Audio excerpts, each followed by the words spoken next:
Bongkar kebusukan Medina Zain.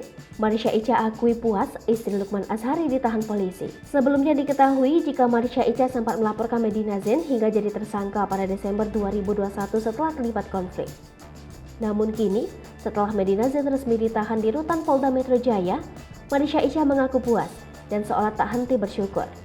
Dilansir dari channel YouTube Intense Investigasi, mengunggah pernyataan dari Marsha Icha, ia mengaku puas dan senang setelah Medina Zain resmi ditahan pihak kepolisian. Dalam kesempatan itu, Marsha Icha mengomentari nasib Medina Zain yang kini telah ditahan atas banyaknya kasus penipuan terhadap beberapa korban.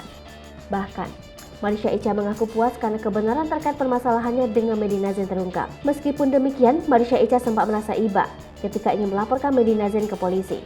Namun, setelah mengetahui banyaknya korban yang dirugikan karena perbuatan Medina, akhirnya Marsha Icha dengan tegas tetap memproses hukum perbuatan sang selebgram. Selain itu, kini Marsha Icha hanya bersyukur dan puas melihat Medina Zain memakai baju tahanan.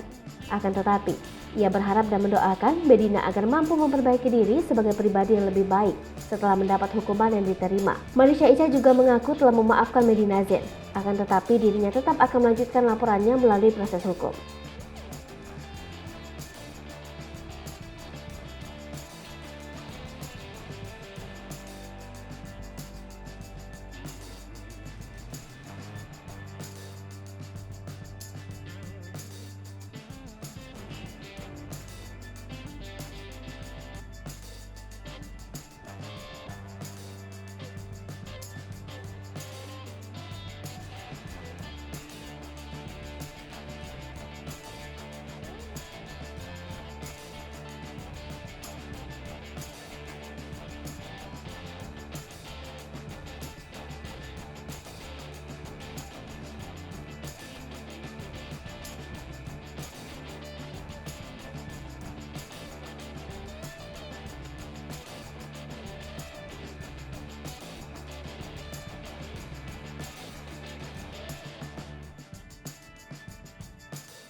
Hai pemirsa Sri Popo TV, jangan lupa komen, like, dan subscribe, serta tonton terus berita-berita terupdate lainnya ya.